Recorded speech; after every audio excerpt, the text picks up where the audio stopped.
What's going on, everybody? C4 here, and welcome back to the newest episode of the San Antonio Marshals Flashback franchise, where we are here. I think this is the end of year 3, and we finally made our playoffs. It took us 3 long years. It took us an 0-16 season, but we finally have been able to crack the playoffs as we get ready to take on the 12-4 Baltimore Ravens here in the wild card playoff.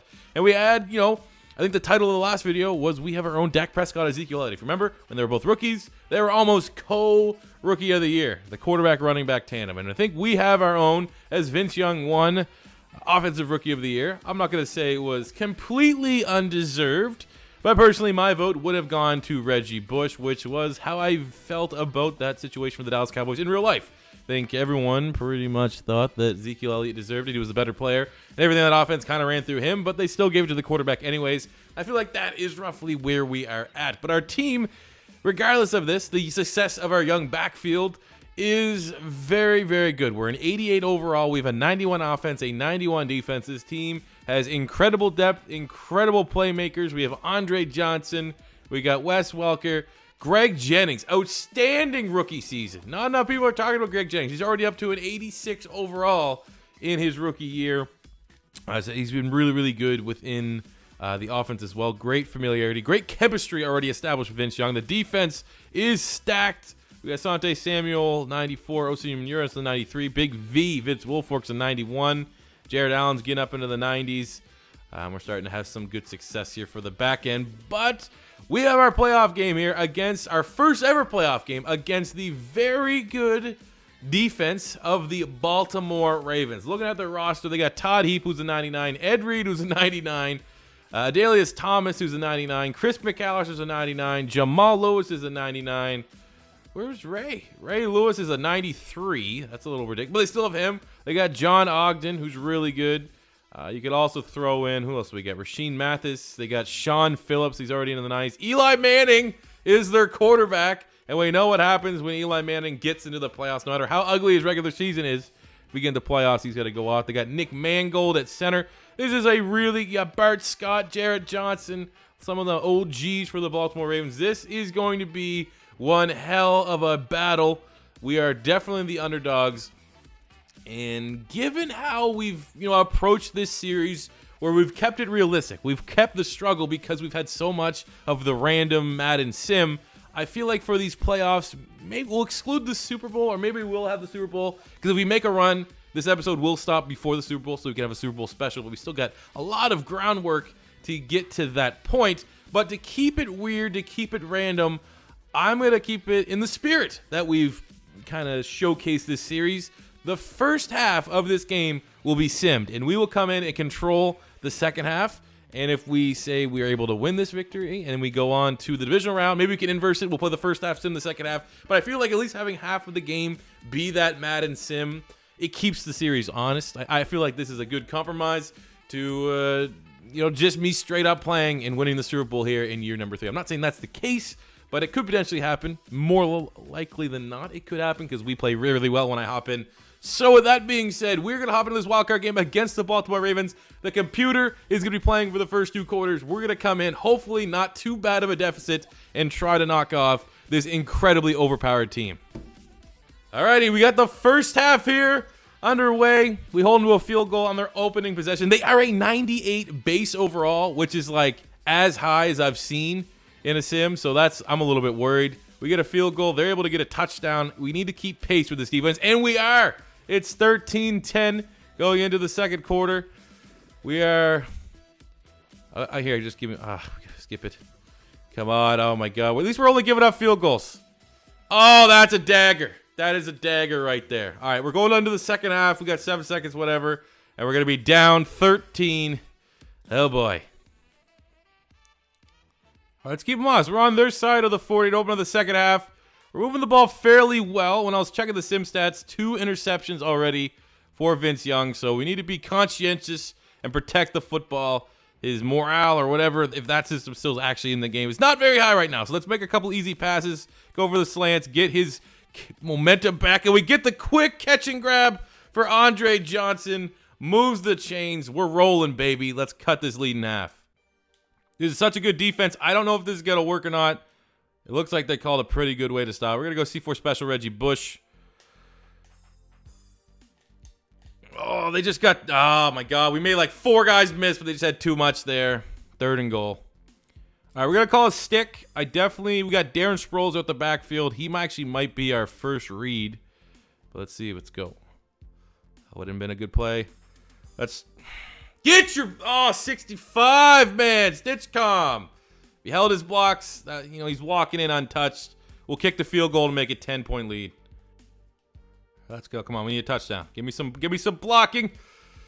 Go to Reggie Bush. He's a human joystick. Picks up some good yards, but we need a touchdown, and we need a touchdown quick. Man, I just can't. You do not want to throw it across the middle. You just know Ed Reed or Chris McAllister or something. Goddamn Ray Lewis has got to pick it off.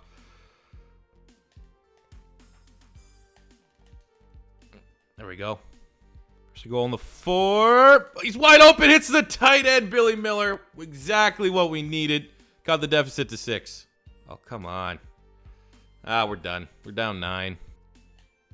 Oh, let's go. Giving us a chance. A slim chance. We got like a 1% chance. We have no timeouts. Big play, Andre Johnson. We got to get a quick touchdown, and then obviously a... it's not... Hurry up! Hurry the fuck up! Why'd you take like 10 extra seconds to hit the ball, man?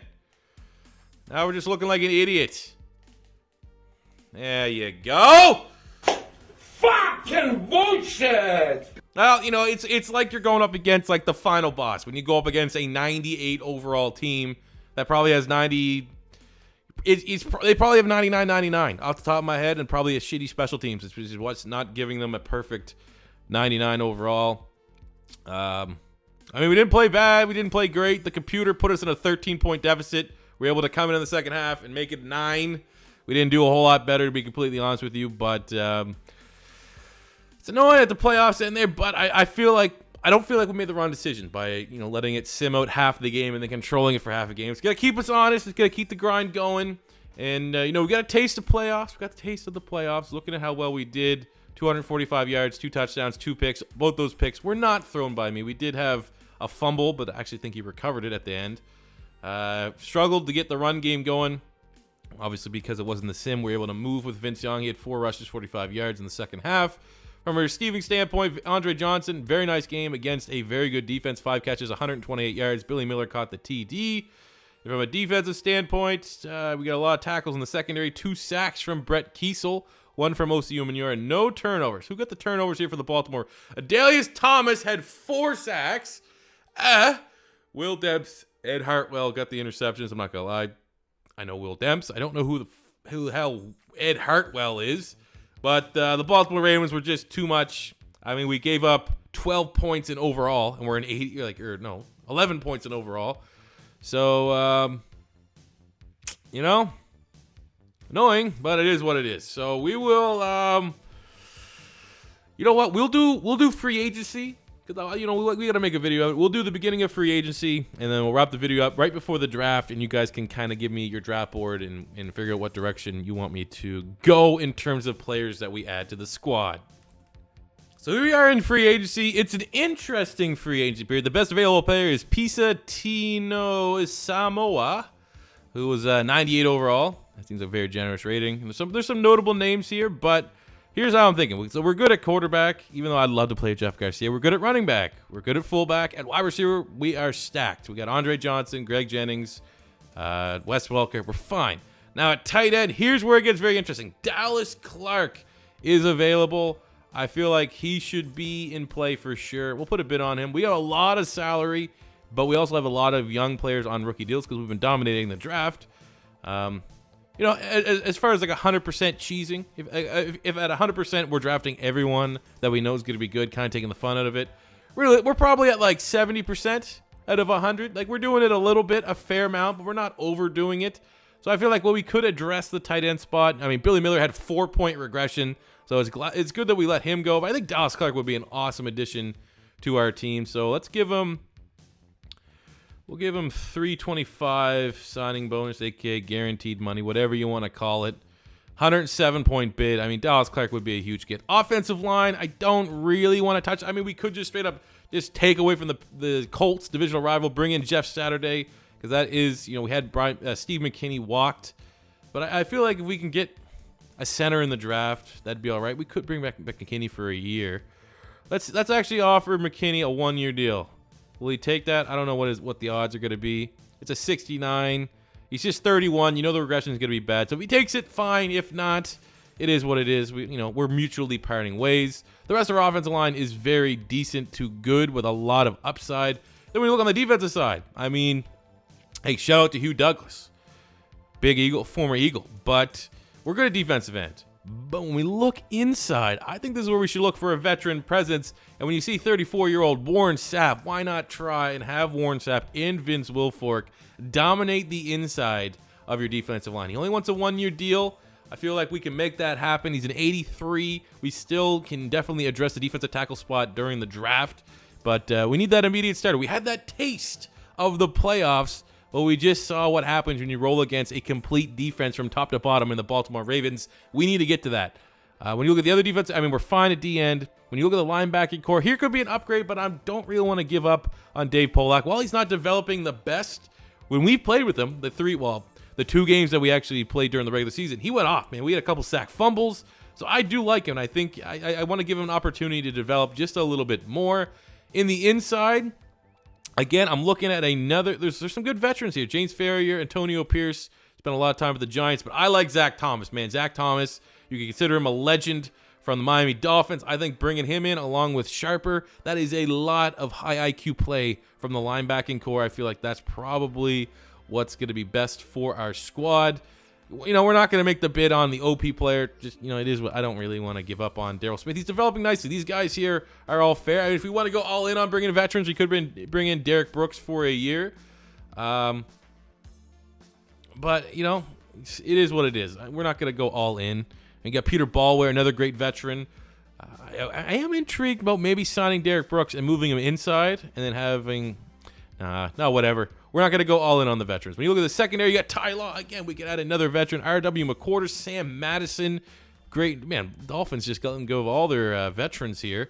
But, I feel like we're probably good. Ken Hamlin would be a huge upgrade over Kerry Rhodes. But Kerry Rhodes, 79, got a quick dev. He's still 25. He's going to develop. We're going to gamble on some of these guys to develop and not spend the big money in free agency so that we can actually retain and re-sign some of these dudes, because we're going to have to start paying some of these young guys every offseason if we want to, when we get to that point where we do in-house signings. It's going to be very, very expensive over the next 2 years. So I don't want to spend too much money. So I feel good. I feel good with what we're looking at here. Dallas Clark, Warren Sapp, Zach Thomas, and then, if McKinney wants to come on a 1-year deal, fine. If not, we have a mono. I think he's only a normal dev, but 77 is not terrible for a center. And in the sim, you should know by now, centers are by far the least important player, I think, on your team. They always just generally do well. So that's kind of how we'll have our free agency go. I'm going to leave it at this. We're going to have it open-ended. We're not going to know if they're going to sign or not, even though I'm very confident that we'll get at least 3 of these 4. But the next episode, which should be a quick turnaround, maybe will come out Monday or Tuesday, will be the conclusion to free agency and the draft to set up the 2007 regular season. So I hope you guys are continuing to enjoy the Flashback franchise here on the channel. As always, your first time stopping by, don't be afraid to hit that subscribe button, smash the like button if you enjoyed. And until next time, it's C4 saying peace out. Money I'm spending, I'm out and I'm shopping. You talking that shit when you talking and talking. Look at my options, look at me dropping. Ass in the game, like who are you stopping? Not me, not me, not never. Not me, not me, not never. Not me, not me, not never. I'm way too clever.